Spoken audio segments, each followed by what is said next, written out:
Patience, waiting for something good. A long, long time ago in a village there were two brothers. One was fat and one was skinny.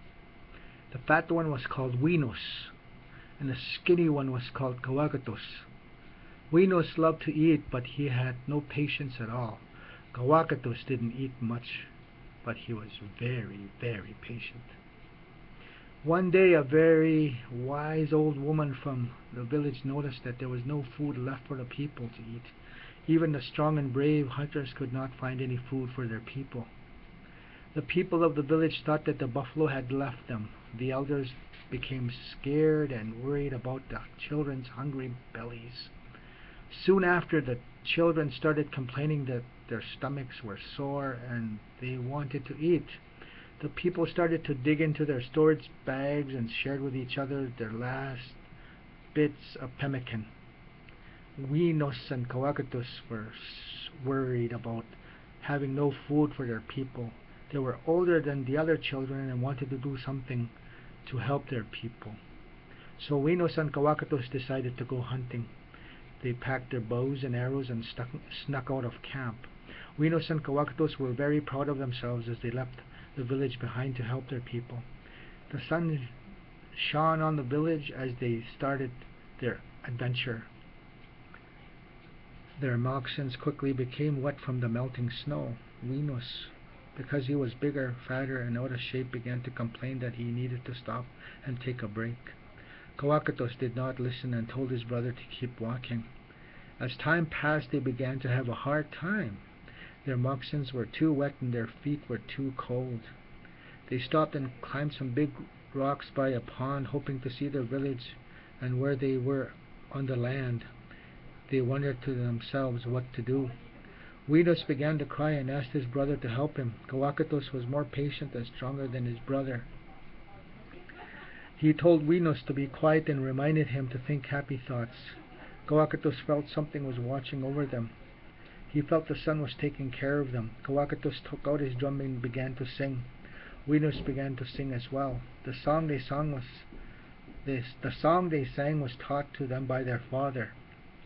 Their father told them that the song would help them to be strong and to have good thoughts. As they sang, they heard a rumbling sound coming from far away. They stopped singing and looked around. They saw a group of mean-looking warriors who were not from their village. As they sat on the rocks, Winos began to get scared and started to cry. Winos did not believe the song they sang helped them. Kawakatos, on the other hand, had great faith in their family song. Throughout the day, he had been praying in his heart and to find food and to have warm feet. He kept telling his fat brother Winos to be quiet and to pray. The warriors got close and yet closer. The leader of the warriors had two sons that died. As the warriors got to the top of the hill to where the boys were, they could see a fat boy and a skinny boy. The warriors began to make fun of Winos. He was scared. Kawakatos counseled Winos to stop crying and to be brave and to be strong. The leader of the warriors who had lost his boys saw the strong heart of Kawakatos and his patience. Winos, on the other hand, did not have this strength, for he was soft and not as faithful as his brother. Kawakatos asked the warriors to help their village. The leader of the warriors noticed that the two boys had wet, cold feet. He looked into his bag and brought out 2 sets of moccasins and gave them to Winos and Kawakatos. The other warriors were confused and asked their leader why he was helping the 2 boys. The warrior leader said, "These are 2 young children. They are not warriors yet. We should be good to them. I think it would be good if we help them. In my heart I have been searching for 2 sons to replace the sons I lost. The Creator has given us a message." Winos was surprised that the warrior leader helped them, and Kawakatos smiled. He knew that the song they sang helped them. Their spirit guide was looking out for them.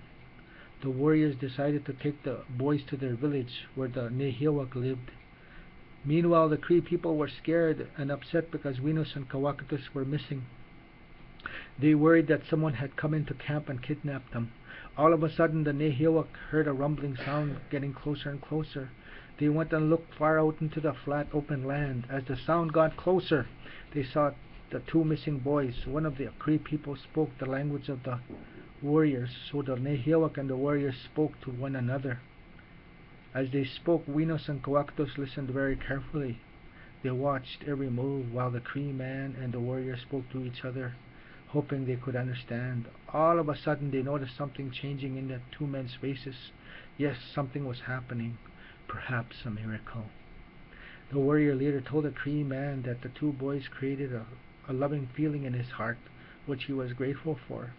The warrior leader explained that he had been sad for a very long time for losing his two young boys. He believed that Winos and Kawakatos were signs from the Creator to make peace with the Cree people. The warriors gave meat to the Cree people and helped them become stronger again. The Cree people invited the warriors to share in the ceremony with them to celebrate their treaty of peace. At the pipe ceremony, the warrior leader was named Masqua. The warrior stood in front of the people and told the people that he wanted to adopt these two Cree boys that they had found on the prairie. Winos and Kawakatos looked to their parents to see if this was allowed. The parents who loved their boys knew the importance of wakutuan. The Cree people believed in adopting. It was used in the past to celebrate relationships. The two boys stepped forward. Both Winos and Kawakatos were mystified by what was happening. The warrior leader, who missed his sons, gifted the two boys with moccasins and warrior names. That night, after eating, dancing, and celebrating, Kawakatos and Winos reflected about what happened to them. Winos knew, because of the patience and maturity that Kawakatos had shown, they survived on the prairies.